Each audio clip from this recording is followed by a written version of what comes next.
Etrafım tamamen çevrilmiş durumda.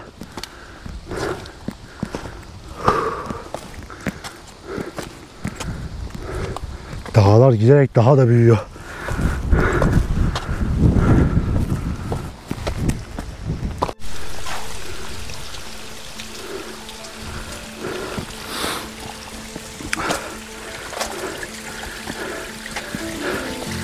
Resmen yağmur yağıyor şu anda. Buradaki şelalelerden kaynaklı galiba. Yerler çok kaygan ve iyice dikleşti. Yürüyüş yolu. O yüzden çok dikkatli adım atmak gerekiyor.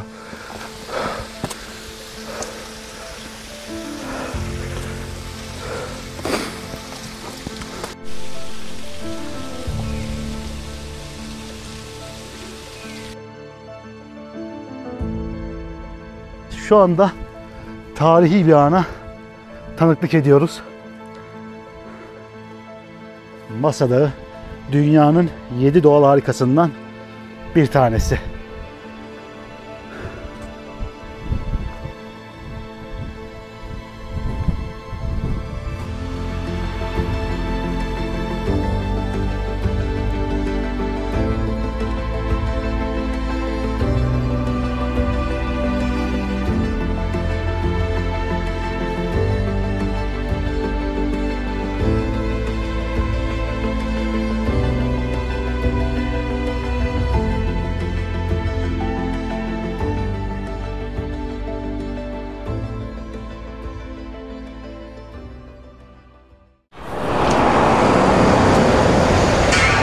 Şöyle bir dışarıya atalım kendimizi.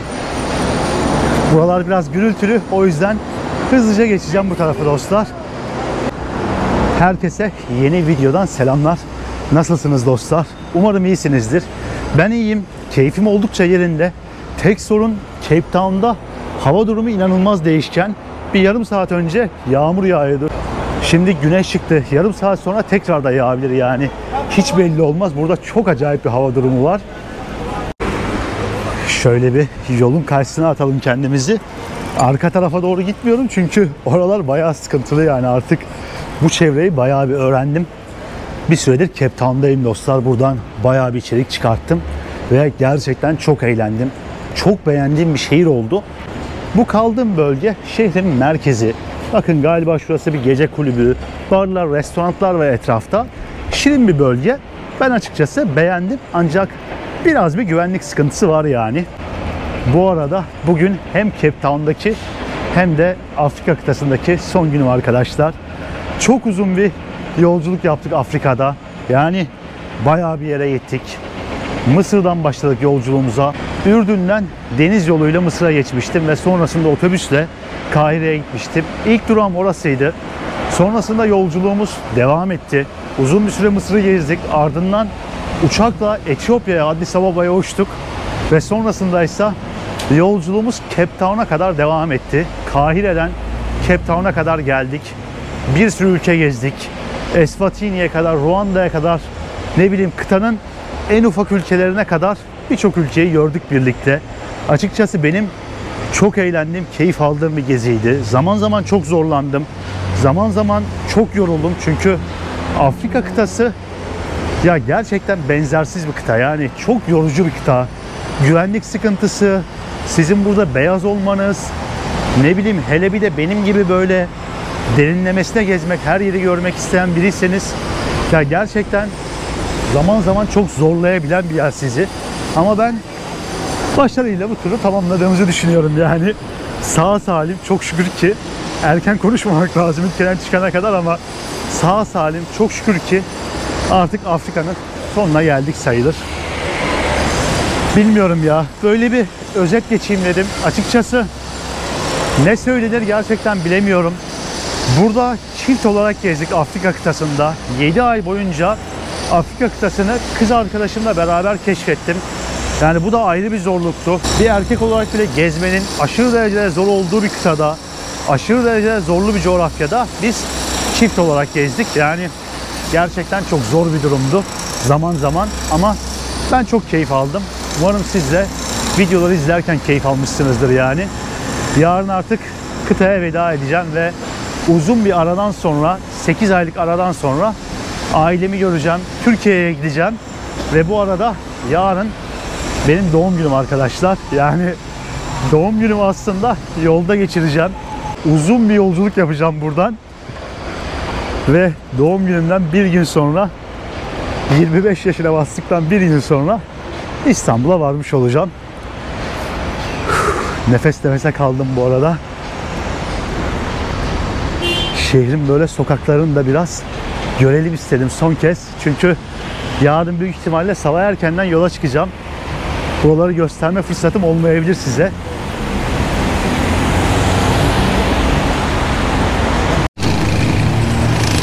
Şöyle bir karşıya atalım tekrardan kendimizi. Çok güzel bir noktaya geldik şu anda. Ya bir şey anlamadım ben. Az önce yaya yeşil yandı. 3 saniye sonra tekrar kırmızı yandı. Yani anlamadım ben, yaya yeşil mi yok? Yoksa 3 saniyede oradan geçmemi mi bekliyorlar? Gerçekten abartısı söylüyorum, 3 saniye sürdü yani. Evet, dağlar sonunda gözükmeye başladı. Şehrin tepelerini sonunda artık görebiliyorum. Ya günlerdir böyle puslu, bulutlu, kapalı bir hava var ve daha yarım saat öncesine kadar yağmur yağıyordu. Sonunda güneş dışarıya çıktı dostlar ve ben de kendimi dışarıya attım. Hazır güneş çıkmışken dedim, biz de etrafı keşfetmeye başlayalım. Ve evet, nereye geldik? Şu anda rengarenk evleriyle meşhur olan Bo Kap mahallesine geldik. Burası biliyorsunuz daha önce benim videolarda göstermiş olduğum bir nokta. Şehirde gerçekten çok sevdiğim bir yer ve kaldığım yere bir 5 dakika yürüme mesafesinde. O yüzden dedim buraya bir gelelim ve şu dağları, tepeleri görelim. Bakalım güneş çıkmış mı? Dağlar, tepeler sisli, bulutlu mu? Ve biraz da enerjimizi alalım buradan. Hemen karşımızda Masa Dağı'nın çevresi gözüküyor ama Masa Dağı kaybolmuş durumda şu anda. Bugün dostlar Masa Dağı'nın tepesine yürüyeceğiz. Çok meşhur bir trekking yolundan yaklaşık 1,5-2 saat boyunca yukarıya doğru yürüyüşe çıkacağız. Önce buradan bir Masa Dağı'nı görelim. Şu çevreyi bir gezelim, enerjimizi alalım ve ardından da yürüyüşümüze başlayalım.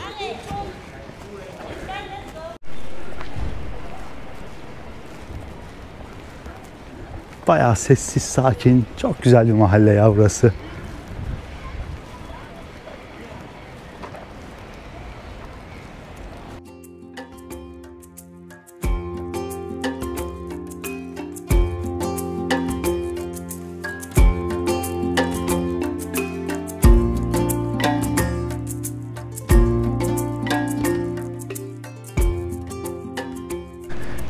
Evet, şimdi yaklaşık 2,5 dolara Taksim'i çağırdım ben şimdi uygulamadan ve Taksim geldiği anda yürüyüş yolunun başlangıç noktasına doğru yola koyulacağız dostlar. Çok güzel trekking noktaları var bu şehirde. Yani zaten gezebileceğiniz çok fazla yer var. Şu an güzelliğini görüyorsunuz. Bugün artık Masa Dağı'nın tepesine çıkma vakti. Güzel bir macera olacak. Bayağıdır dağ yürüyüşü yapmıyordum. Sonunda artık Cape Town'da meşhur yollardan bir tanesini sizinle beraber yürüyeceğim. Umarım şu sis perdesi kalkar ve bol manzaralı çok güzel bir son gün olur benim için. Ve şöyle şimdi araca geçtim ben dostlar. Yolculuğumuz başlıyor. Masa Dağı'nın eteklerine doğru ilerliyoruz ilk olarak. Ardından da uzun bir süre yürüyeceğiz bugün. Günlerden trekking.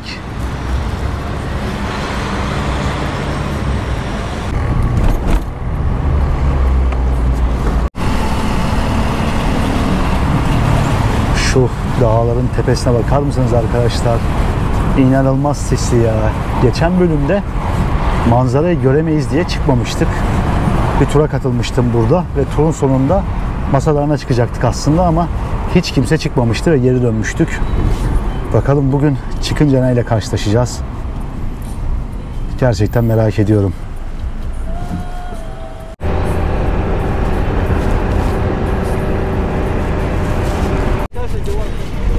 Şu anda Masa Dağı teleferiğinin olduğu yere geldik dostlar. Buradan teleferikle yolculuk yapabiliyorsunuz Masa Dağı'na. Ancak biz 1,5 kilometre daha devam edeceğiz ve yürüyüş noktasının başlangıç yerinde aşağı ineceğim ben. Dağların dibindeyiz şu anda bu arada. Bilmiyorum ne kadar gözüküyor manzara, ne kadar belli oluyor. Umarım belli oluyordur şu manzara. Sis tamamen kaplamış durumda dağların tepesini.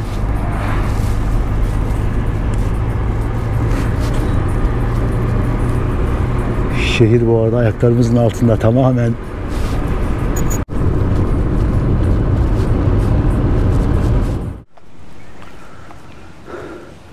Çok acayip bir sis perdesi var şu anda dağların üzerinde. Şuradan sonrasını göremiyorum. Şu anda trekking noktasının girişindeyim. Buradan itibaren yürümeye başlayacağım ama yani yukarısı tamamen kaybolmuş durumda. Açıkçası neyle karşılaşacağım hiç bilmiyorum. Ve burada inanılmaz bir rüzgar var. Adımımı attığım anda acayip bir rüzgar vurmaya başlıyor karşıdan. Cape Town ayaklarımızın altında. Şuradan büyük binaların olduğu yerden geldik. Ve Masa Dağı'nın eteklerindeyiz şu anda. Çok acayip bir gün olacağını şu andan itibaren hissedebiliyorum. Hava şartları pek yardım etmeyecek gibi bize. Ama olsun, pes etmek yok. Ben uçacağım biraz daha burada durursam. Bir an önce maceramız başlasın. Çok güzel bir manzara var aşağıya doğru. Umarım yukarıda da böyle olur manzaramız. Bir şey görebilir miyiz? Çok emin değilim. Teleferik kabloları şuradan itibaren kayboluyor. Yani hava iyiye gidiyor gibiydi ama şu anda kamera falan uçup gidecek elimden, yani bilmiyorum. Ama yapacak bir şey yok. Moral bozmak yok. Elimizden gelenin en iyisini deneyeceğiz. Macera başlasın bakalım. Şimdi burada bir harita bırakmışlar. Şu yolu takip ederek yukarı kadar çıkacağız. Rüzgar sebebiyle şu anda teleferikler tamamen durdurulmuş. Yani hava şartları pek yardım etmeyecek gibi bize ama deneyeceğiz. Thank you so much. Bu şekilde yolu takip etmemiz lazım en tepeye doğru. Umarım bir şeyler görebiliriz. Hey. How was up there? Yeah, water, but it's small water. You can go, you can pass. Yeah, that's okay. Herhalde yağmur yağıyor. Az bir şey su vardı gibi bir şey dedi arkadaş. Bu yürüyüş yolu en popüler yürüyüş yolu dostlar. Bunun haricinde bir yürüyüş yolu daha var. Şimdi isimlerine bakarak size söyleyeceğim bu yolları, çünkü hatırlaması pek kolay isimler değil açıkçası. Şu manzaraya bakar mısınız bu arada? Daha yolun başındayız yani. Şimdiden çok acayip manzaralar ortaya çıkmaya başladı.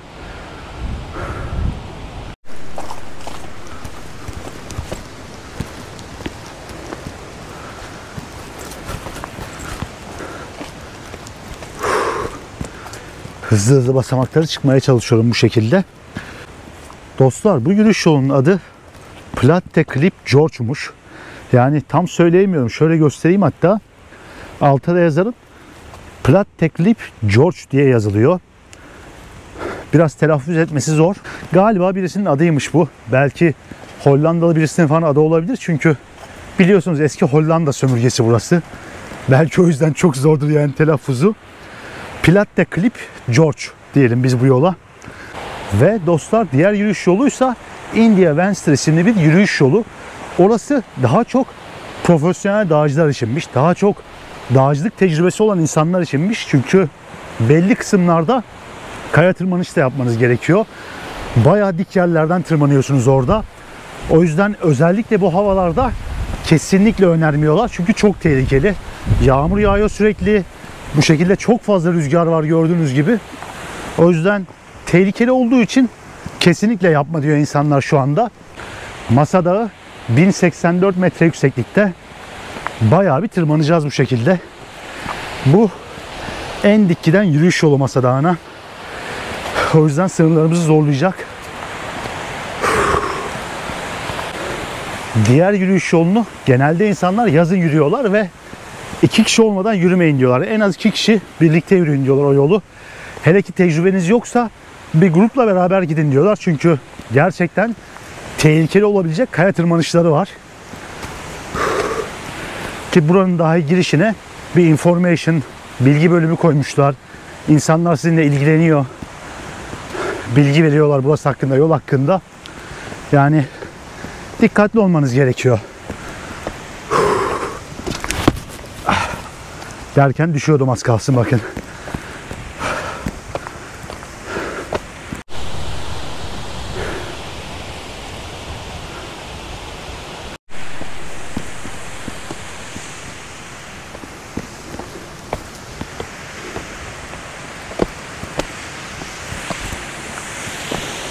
Şuradan bir kaynak suyu dökülüyor zannedersem.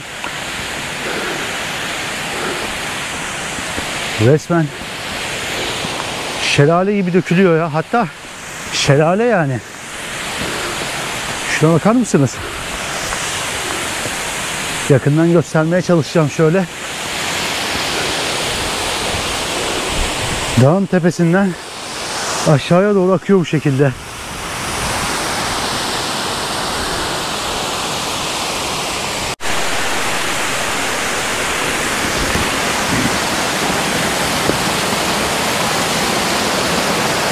Oo. Bu arada buradan geçmemiz gerekiyormuş ya. Islanmadan nasıl geçeceğiz? Evet.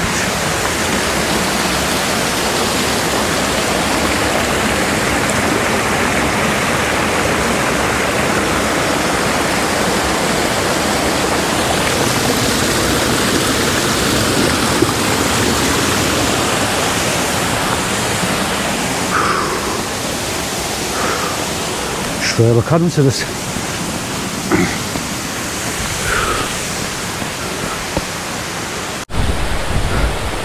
Yolun dikliğini şöyle göstereyim.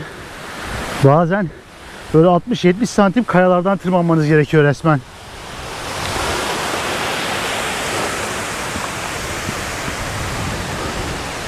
Bir yol ayrımı olması lazım. Buradan bir yerden sola dönmem gerekiyor ama neresi o yol ayrımı tam bilmiyorum.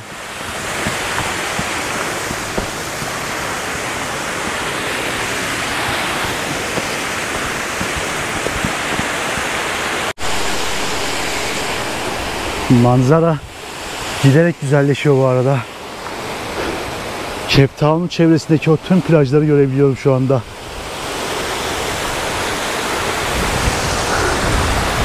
Su da yanımdan akıyor.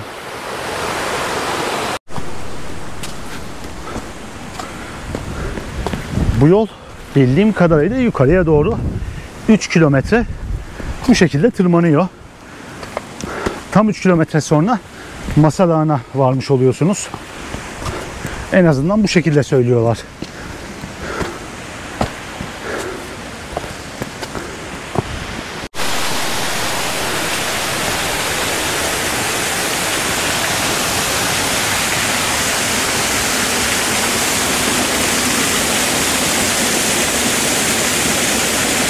Dibine kadar geldim bu şelalenin.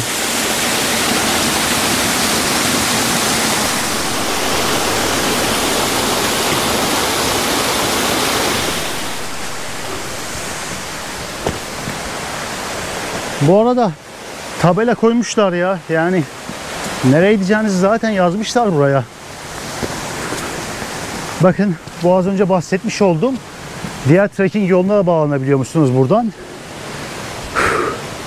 Diyor ki aşağı teleferik istasyonu. Kloof Corner diye bir yer varmış. Orayı bilmiyorum. Bir de bu size söylediğim diğer trekking yolu. Zorlu trekking yoluna geçebiliyor musunuz buradan? O önermedikleri. Bizim gideceğimiz yerse şu anda burası. 2100 metre daha yukarıya doğru tırmanmamız gerekiyormuş şu anda.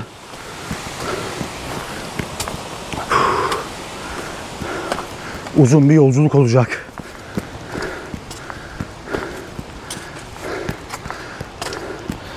Hava sanki biraz düzeliyor gibi bu arada şansımıza. Bu tarafta bulutlar dağılmaya başlamış sanki.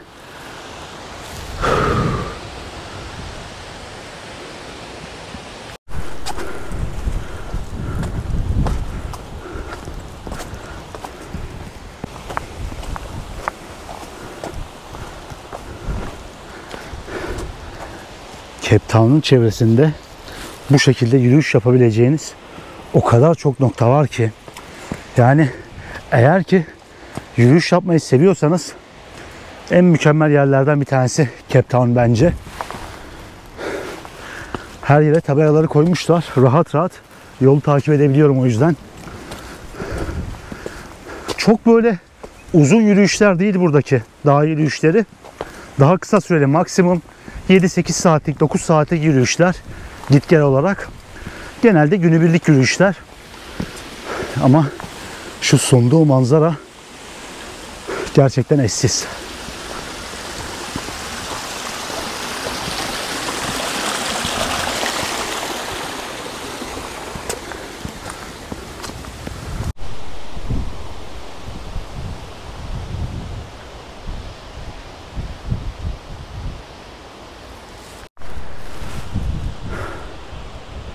Afrika kıtası gerçekten eşsiz bir yer.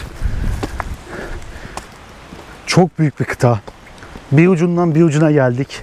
En azından Doğu Afrika'yı gördük ve Güney Afrika'yı biraz görmüş olduk. Güneydoğu Afrika'yı biraz gezdik aynı zamanda. 8 ayda bu coğrafyayı hem doğasıyla hem o sosyolojik yapısıyla, kültürüyle, her şeyle epeyce bir keşfettiğimizi düşünüyorum. Bir daha ne zaman buralara gelirim gerçekten bilmiyorum. Ve bilmediğim için de yapabileceğimin en iyisini yapmak istiyorum buraya kadar gelmişken. Yani hava şartları biraz kötü diye durmak istemiyorum açıkçası. Ben şansımı zorlamak istiyorum. Şu gördüğümüz manzara bile yeter yani.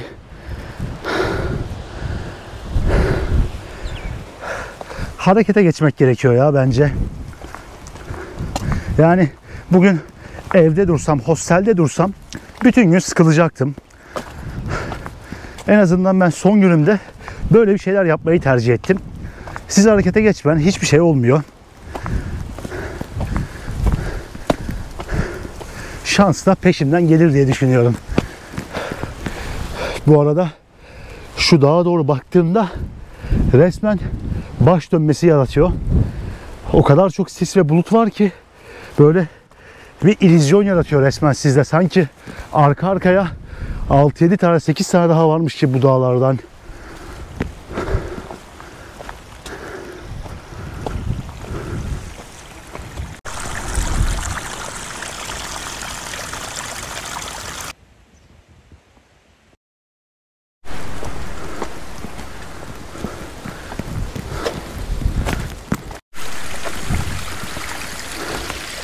Şu manzaraya bakın. Kayadan su nasıl dökülüyor.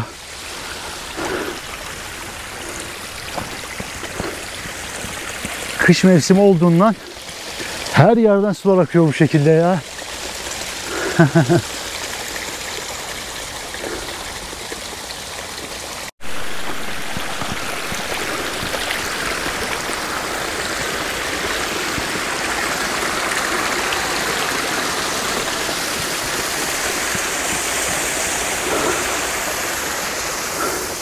İnanılmaz bir bolluk var. Burası tam anlamıyla bir Akdeniz iklimine sahip. Genel olarak kurak bir coğrafya. Çok fazla yağış alan bir yer değil. Şu anda kış mevsimi olmasına rağmen, asıl o yağışların olacağı dönem olmasına rağmen hava kapalı olduğunda bile çok az bir yağmur yağıyor. Genelde bol bulutlu öyle ama yağış çok az. Çok böyle hafif bir yağmur yağıyor ve etkisi çok hızlı geçiyor. Buraları böyle görmek çok şey nasip olmaz yani. Biraz da şanslıyız aslında.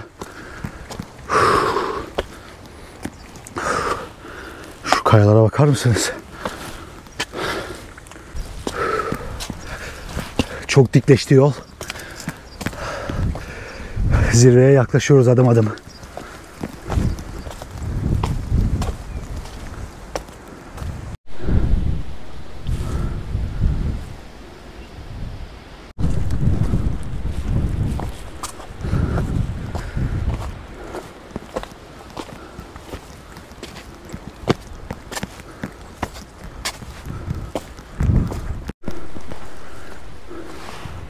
Şuradan 2 kişi geliyor bu arada. Şu anda tam dediğim gibi galiba şu dağın arkasına doğru tırmanmamız gerekiyor. Yol oradan. Benden başka uzun bir süre sonra ilk defa birisini gördüm. Bir en başta 2 kişi geçmişti yanımdan. Bir de şimdi 2 kişi daha gördüm.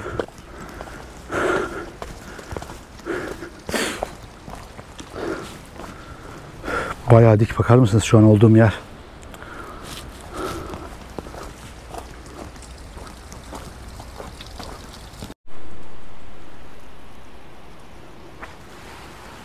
Şuralardan da hep kaynak suyu akmakta.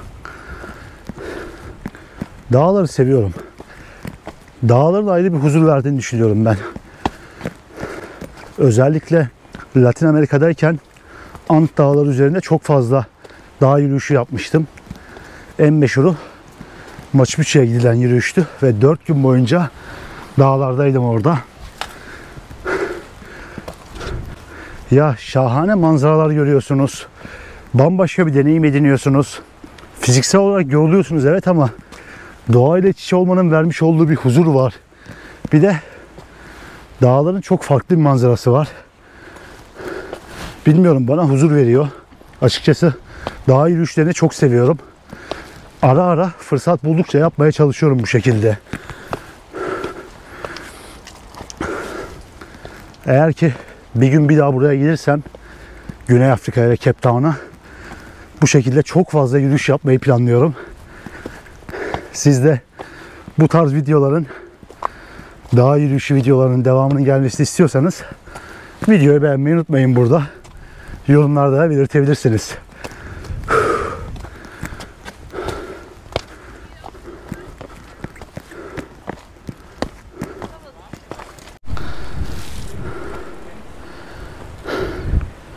Geldiğim yol tamamen kayboldu şu anda resmen.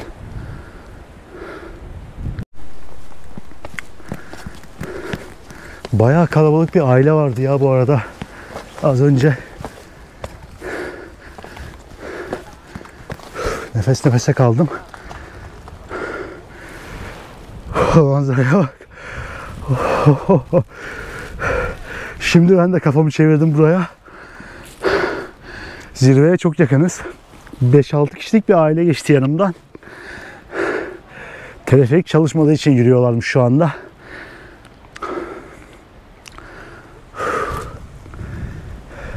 Benim de hızlanmam gerekecek gibi. Çünkü akşam 6'ya gelmeden saat hava kararıyor. Ve şu anda saat 4'e çok yaklaştı. Aşağı iniş daha kolay olacak ama yine de biraz hızlanırsak iyi olur.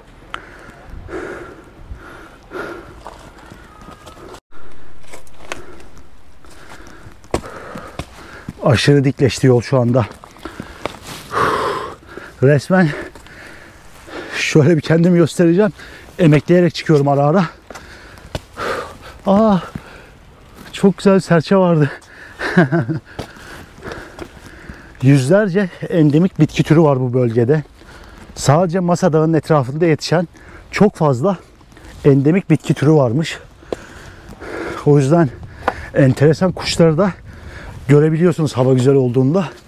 Tabi şu şartlarda ne kadar görürüz? Orası muamma.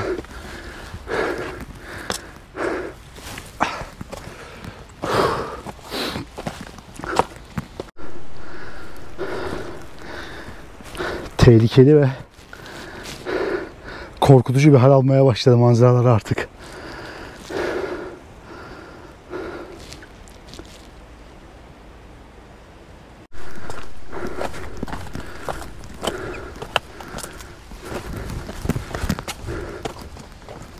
Yorgunluk seviyesi artmaya başladı. Çok dik olduğu için yol, bacaklarım bayağı bir yorulmaya başladı şu anda.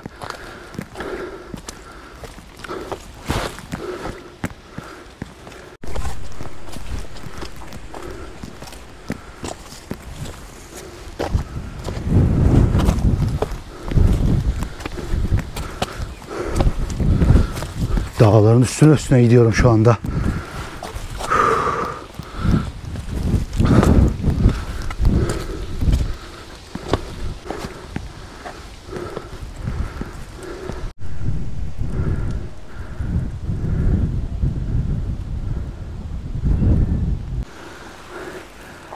Etrafım tamamen çevrilmiş durumda.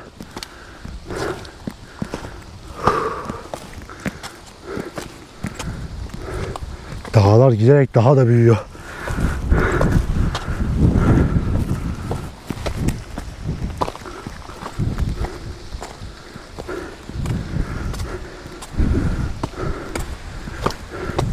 Üç kilometre yukarıya dimdik tırmandığınızı düşünün. Sürekli tırmanıyorsunuz. Yani biraz sınırlarınızı zorluyor. Çok fena bir tırmanış. Nefesim artık iyice kesilmeye başladı zaman zaman.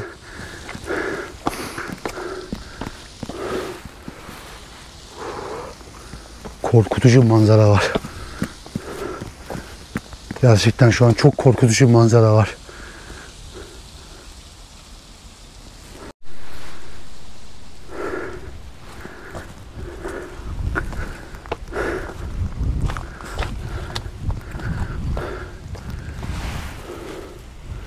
Şuralardan bile sular damlıyor.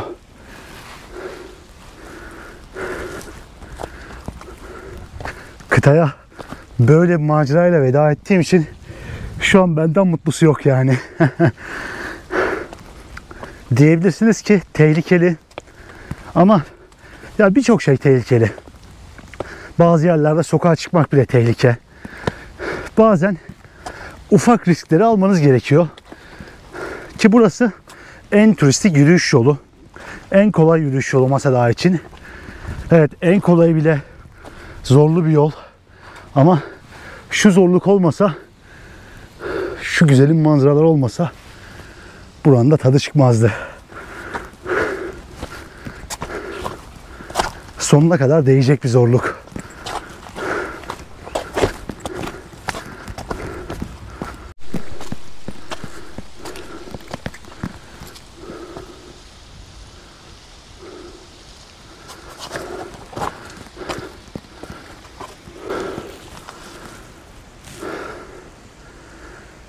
Deniz manzarasıyla o dağ manzarası birleşince çok farklı bir şey çıkıyor ortaya.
Sisin kalkmasıyla ortaya çıkan manzara çok etkileyici. Büyük ihtimalle yukarıda pek bir şey göremeyeceğiz gibi. Ama ufak tabii olsa umudum var.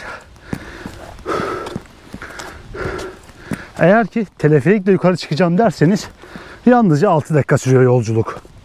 Ama ya zaten her şeyi çok kolay elde ediyoruz şu anda. Ben bu yolculuğu sadece 6 dakikayla sınırlamak istemedim.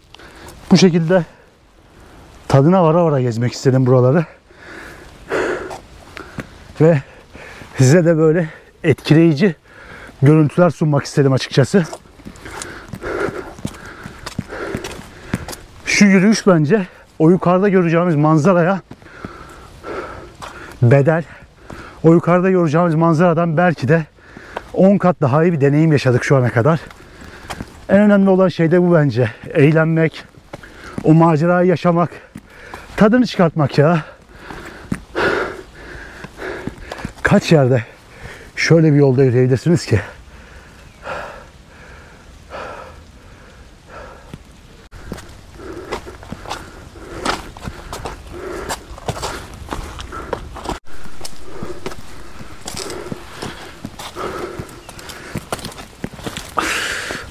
Son 350 metre kalmış bu arada.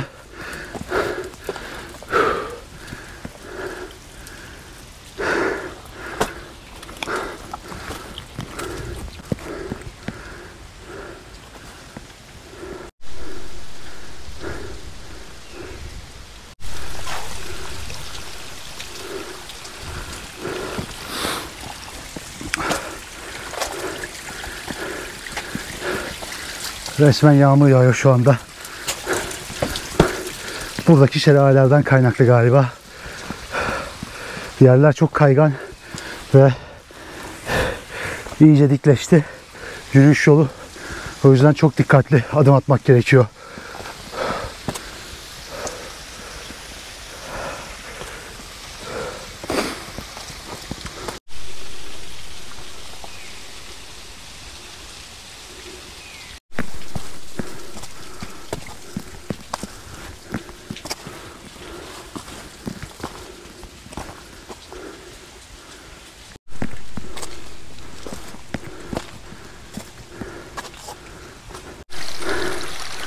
Abi yol nerede? Yol yok.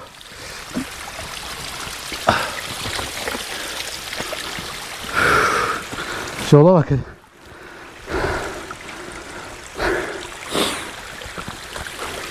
Hayır, bir de geri inmem gerekecek. Saat şu anda bayağı ilerlemeye başladı. Aşağıya inmesi çıkmaktan daha riskli çünkü zemin çok kaygan. Tırmanırken yine neyse ama inerken çok dikkatli olmanız lazım ya.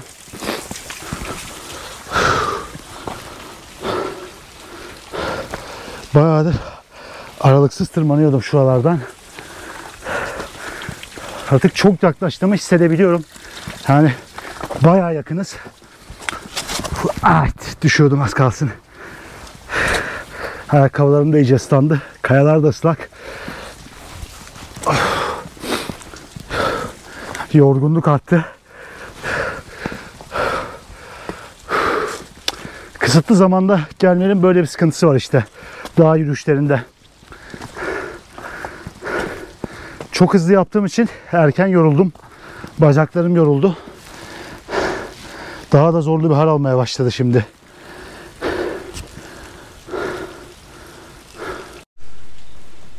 Şu kuşlar dibime kadar geldiler ya. Hiç kaçmıyorlar, bakar mısın?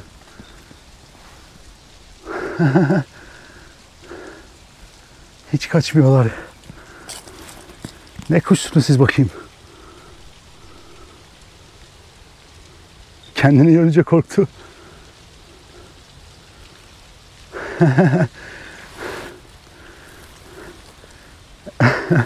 Dip dibeyiz ya kuşlarla. Normalde kuşlar da kaçar. Siz onlara hareketlenince bunlar hiç korkmuyorlar. Son yarım saatte çok fazla gördüm bu kuşlardan. Bilenler yazabilir. Ben de kuş olduğunu açıkçası bilmiyorum. Siz belirtebilirsiniz yorumlarda. Sesleri çok güzel. Galiba sesiyle meşhurdu bu kuşlar. Daha önce duymuştum. Canlı canlı görmüş oldum şurada. Dağların tepesinde.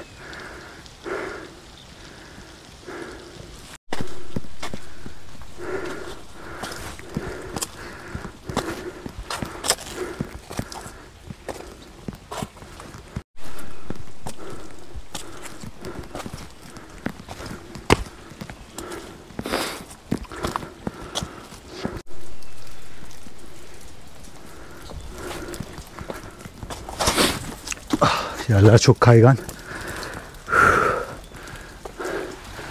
Şunun tamamı bu dağlardan dökülen su, taşların arasından dökülen su. Yağmur yağmıyor ama şu an sanki sağanak yağış var gibi. İnanılmaz ıslak buralar. Gerçekten iyi bir ayakkabıya ihtiyacınız var aslında.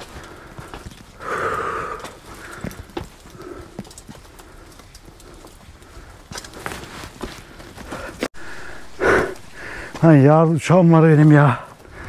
Yarın uçağım var benim ya. 19 saat aktarmalı yolculuğum var. Bayılacağım artık. Ya kim bu yol çok kolay, sadece 1,5 saatte yazdı internete. Allah aşkına bulacağım onu. Bulacağım onu, boğazına yapışacağım ya. Ayakkabım da ıslandı. Oh, Google haritalara çok kolay yazan lavuğu bulup patakta dövmek istiyorum şu anda. Tokatlamak istiyorum ya. Arkadaşlar çok yoruldum. Yani sessiz olun, geniş bir zamanda yapın burayı. Galiba 1 saat 45 dakika falan oldu ben başlayalı. Belki biraz daha az olabilir, emin değilim. Saate bakmamıştım. Resmen sağanak yağıyor. Şu kaynak sularından.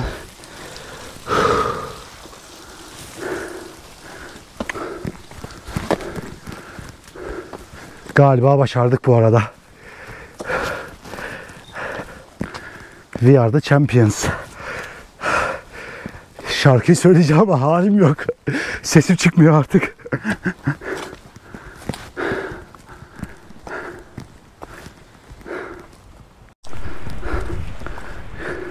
Ve geldik arkadaşlar. Şu anda geldik. Hey. İnsanlar el sallıyor yukarıdan. Şurası artık Masa Dağı. İnanılmaz bir rüzgar var. Şu manzaraya bakın. Resmen kayalardan bir orman var.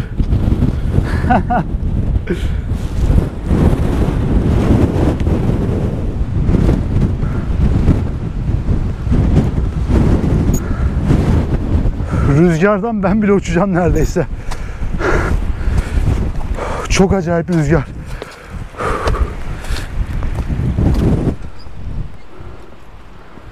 Arkada muhteşem manzaralar var. Daha erken gelmeyi çok isterdim ya. Ama hava şartları bu kadarına müsaade etti.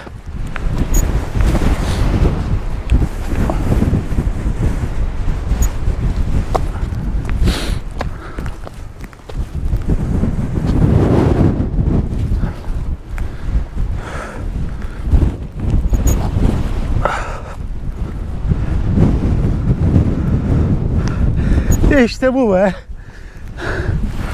Güneş çıktı.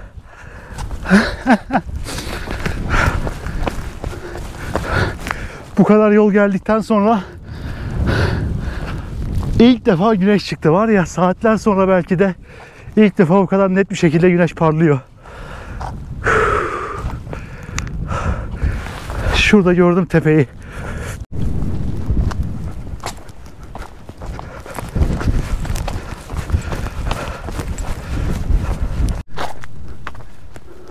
Masa Dağı'nın tepesindeyiz şu anda arkadaşlar. Başardık.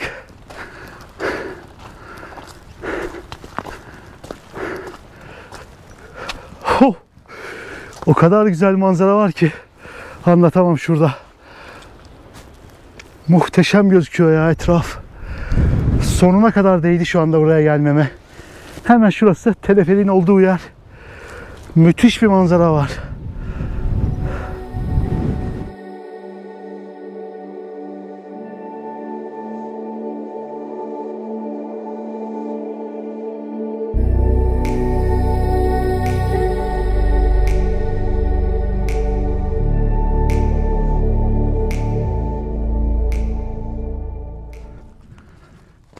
size bu görsel şöleni en güzel haliyle izletmek istiyorum.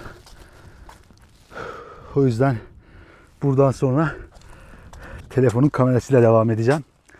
Zaten çok az şarjım kalmıştı. Çok fazla şarjım da yoktu. O yüzden telefonla hem renkleri daha güzel bir şekilde görelim, daha yakından görelim. Hem de şu manzarayı tüm detaylarıyla izleyelim.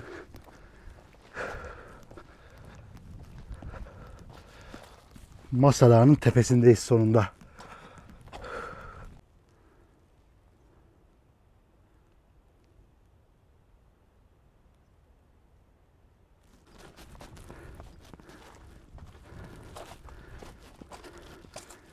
Ne kadar şanslı olduğumuzu anlatamam size.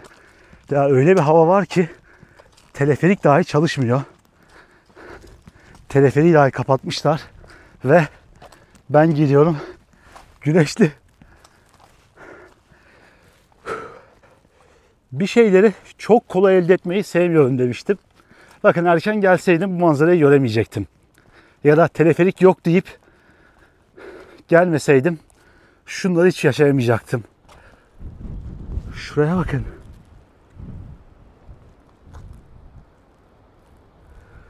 Büyüleyici. Abi çok güzel gözüküyor şurası var ya.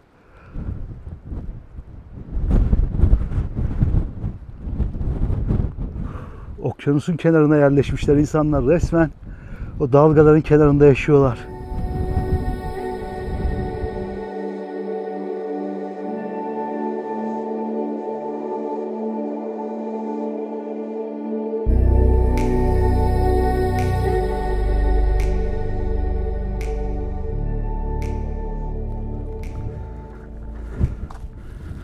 Güney Afrika'da yaşadığım en güzel deneyimlerden bir tanesi oldu burası. Şuraya bakın şimdi.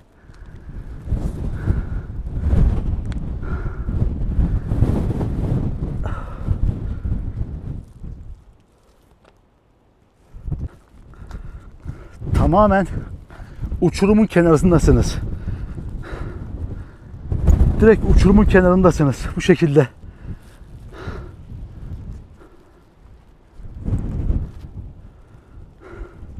Rüzgardan dolayı hava inanılmaz serinlemiş durumda şu anda. Yani çok acayip bir rüzgar var. Ve tam olarak burası dağın tepe noktası. O teleferiğin vardığı yere geldik galiba.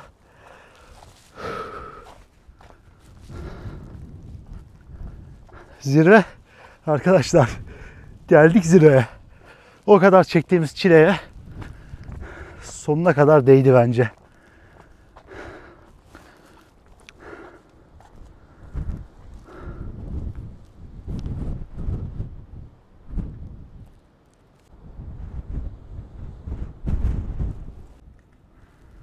Şu anda burası tamamen bana özel. Çünkü benden başka hiç kimse yok. Taştan bir ev yapmışlar buraya. Hediyelik eşyaların satıldığı bakın. Teleferik de çalışmadığından şu anda tarihi bir ana tanıklık ediyoruz. Masa Dağı dünyanın 7 doğal harikasından bir tanesi.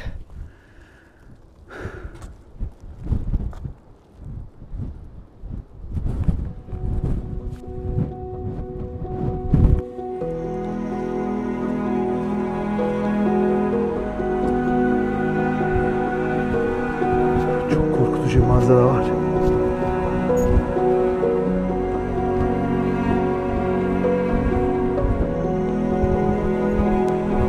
Hemen şurası Cape Town dostlar.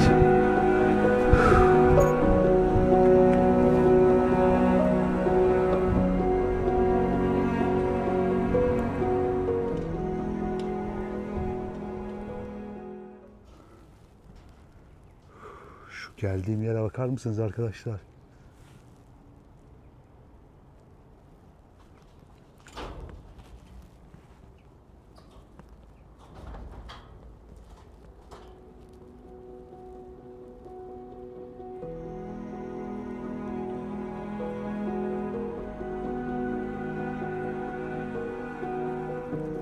Bütün Cape Town ayaklarımızın altında şu anda.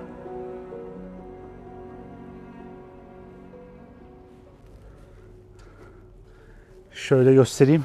Tamamen kapalı arkadaşlar burası. Manzara muhteşem ama gitmem gerekiyor şu anda. Buraya veda vakti. Olabildiğince hızlı olmamız lazım. Şöyle kendime çevireceğim. Tamamen bırakıp gitmişler buraya şu anda. Yani bugün belli ki tamamen çalışmıyor. Personel de gitmiş. Benden başka hiç kimse yok. Her şey kapalı. Saat şu anda 4:40 civarı ve 5:50'de hava kararıyor. Yani 1 saat 10 dakikam falan var buradan gitmek için şu anda. En hızlı şekilde benim buradan ayrılmam lazım. Şu geldiğim yolu arıyorum. En hızlı şekilde artık buraya veda etmem lazım. Çünkü çok riskli yani buralarda. Gördüğünüz geldiğim yolları. Bu muhteşem manzarayı tek başıma yaşamak evet çok güzel. Ama artık gitmemiz lazım. Buralara veda vakti.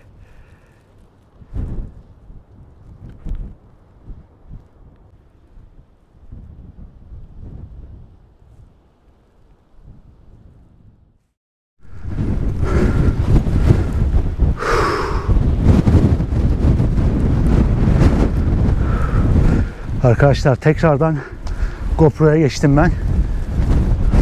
Çünkü çok hızlı bir şekilde buradan artık gitmem lazım. Yani çok hızlı bir şekilde tehlikeli yolları bitirmem lazım en azından.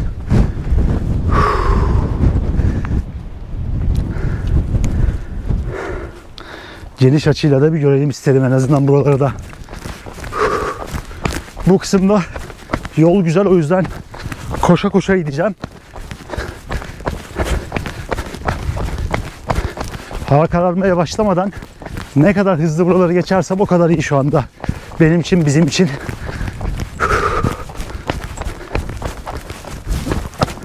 Bu arada fazla hızlı gitmemek lazım.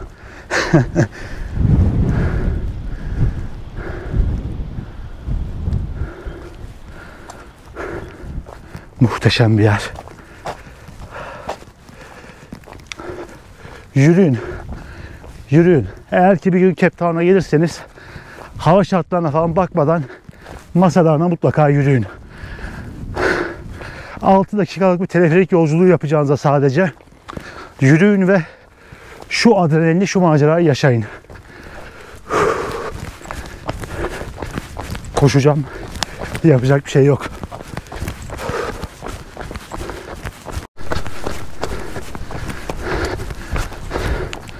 Yol nereden?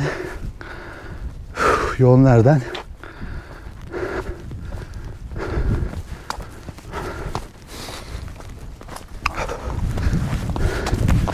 ...1084 metredeyiz an itibarıyla. Yorgunluk da var. Ama koşmak zorundayım. Yapacak hiçbir şey yok.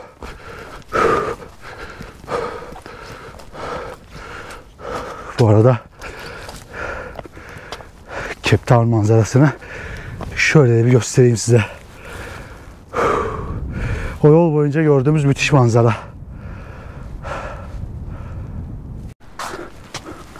Şurayı bulana kadar canım çıktı ya. İnsan bile ha koyar. Haritayı takip ederek buldum. Yani kaybolacağım diye korktum yukarıda. Kaybolacağım diye değil, yolu elinde sonunda bulurum ama sıkıntı şu ki eğer ki yanlış yöne gidersem vakit kaybının çok bir telafisi yok. Yani hava kararında bu yollarda olmak istemezsiniz. O yüzden olabildiğince en azından tehlikeli kısımları aydınlıkken geçmek lazım. İnişe başladık bakalım.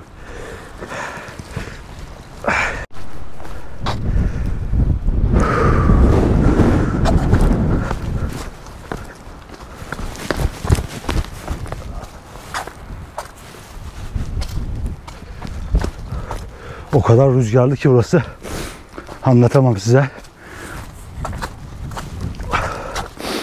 Evet.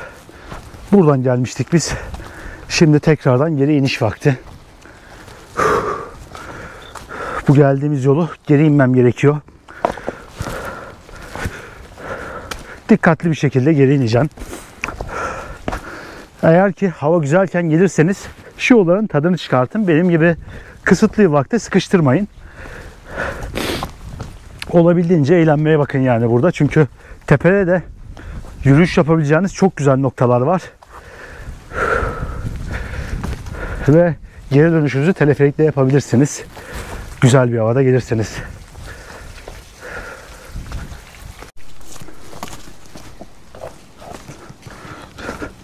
Bu arada gidiş dönüş teleferik bileti dostlar 27 dolara tekabül ediyor.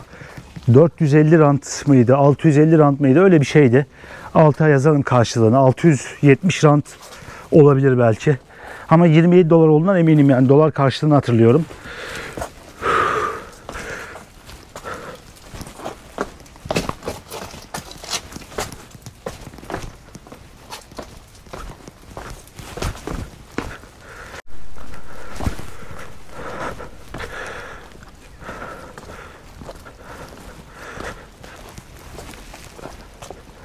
Bu arada iniş çok daha kolay şu ana kadar. Yani bazı zorlu kısımlar da var tabii ki aşağıda ama basamak basamak olduğu için şu ana kadar gayet güzel. Çok hızlı gidiyor.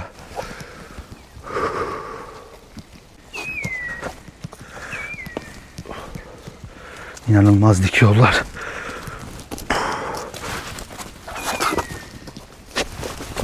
Aman.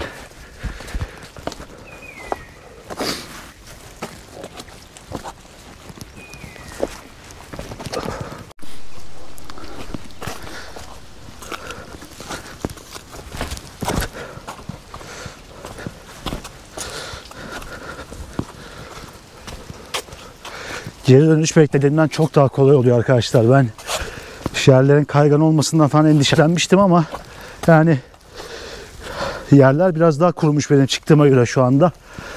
Ve görüyorsunuz hava çok güzel. Bayağı hızlıyım şu anda, yani 30-40 dakikada çıktığım yolu şu anda herhalde bir 20 dakikada indim. %50 daha hızlı gibi gözüküyor. O yüzden rahatım. Rahat rahat böyle şu anda iniyorum aşağıya. Çok güzel bir maceraydı açıkçası. Çok keyifli bir maceraydı. Her iki halinde gördüğümüz için buranın çok mutluyum. Yani hem o sisli halini gördük şu dağların, hem de hava güzelken Masa Dağı'ndan o manzarayı gördük. Konuşamıyorum. Yani iki halini de görmek, belki 3 farklı mevsimi yaşamak burada bir günde mükemmel bir deneyim. Şansınızı zorlamanız gerekiyor bazen. Genelde ben zoru oldurmaya çalışıyorum. Bu kanalın aslında felsefesi bu oldu yani. En başından beri bu kanalda benimsediğimiz, ne diyeyim, ideoloji, fikir hep zoru oldurmak, zoru başarmak, yapılamayanı yapmak oldu. Bugün de yine yaptık bunu bence.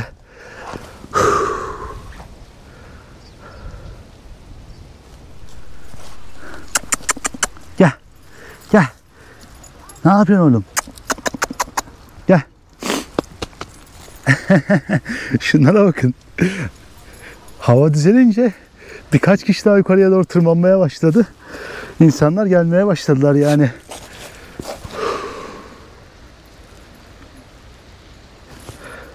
Yerel insanlar trekking'e çok alışmışlar burada. Dağ yürüyüşüne çok alışmışlar çünkü çok fazla yürüyecek yer var. O yüzden bu saatte bile hala gelmeye devam ediyorlar.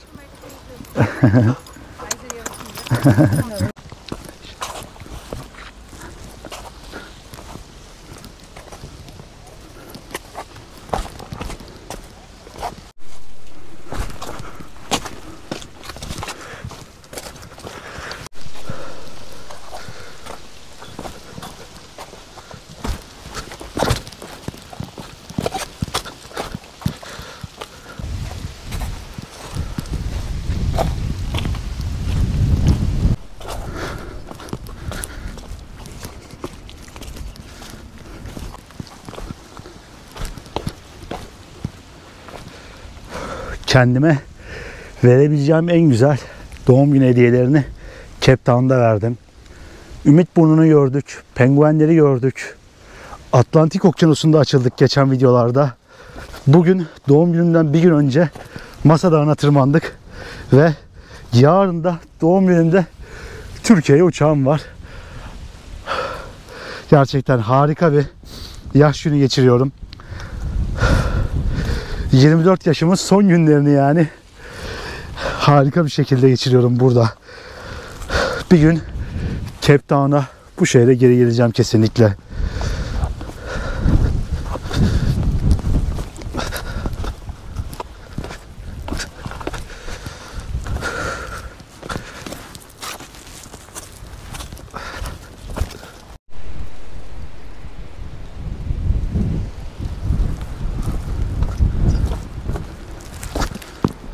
Ve arkadaşlar neredeyse bitti sayılır yürüyüş yolum. Bir saatte neredeyse indim yani. Bir 10 dakika sonra aşağıda olacağım.